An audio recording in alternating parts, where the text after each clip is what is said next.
So it's the final day of the Dubrovnik Digital Nomads-in-Residence program. I'm here with Vanessa who joined us a couple of weeks ago.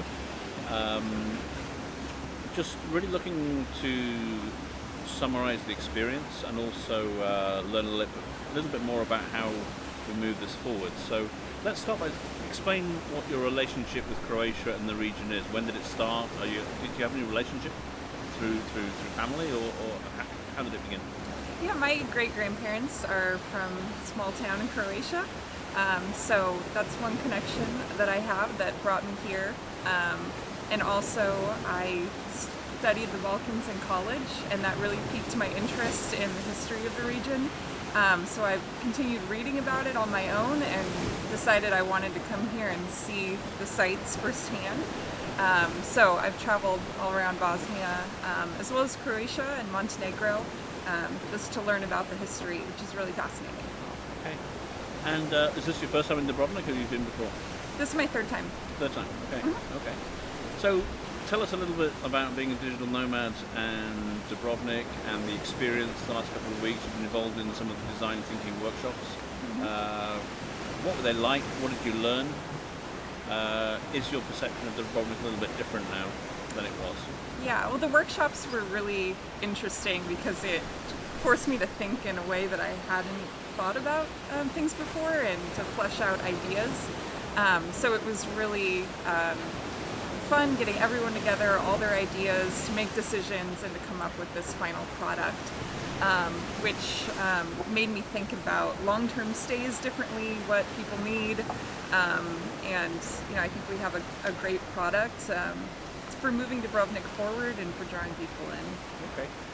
Like, Dubrovnik is not known as a digital nomad destination per se. People that say it's expensive and there's not much to do outside the city walls and so on. What do you think? Give me 3 quick wins of things that you've noticed here that Dubrovnik could fix very quickly that would make it more attractive immediately to digital nomads. I think making co-working spaces, you have to have a place for people to come together, and that will draw people in. Same with having events. Also making it easy for people to find information. I think that's a big thing. We don't want to do a lot of work about the destination that we're going to be going to. And third, just making some specials for digital nomads, like the cards, to allow accessibility. But there is a lot of things to do here, yeah. And people kind of need to think outside the box, and a lot of natural things with the water, and of course just developing relationships, going out with people, meeting people. Yeah. That provides a lot to do.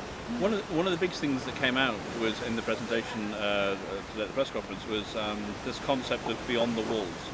So many of the nomads that came in, all they knew was Dubrovnik is this beautiful UNESCO World Heritage Site with this fantastic thing. But actually, most of the experiences this month happened outside the city walls. And actually, there's not been much focus on the city itself. Tell us a little bit about that from your point of view. Yeah, well, there are a lot of things to do outside the city. Focusing on other neighborhoods, meeting the locals, going to the islands, even in the surrounding region and countries. So just thinking beyond staying in the middle of here. Okay. And what's your personal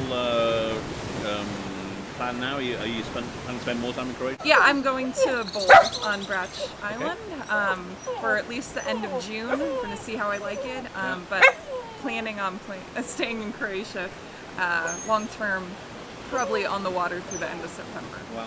Okay. And final question: would you recommend Dubrovnik as a digital nomad destination? Definitely.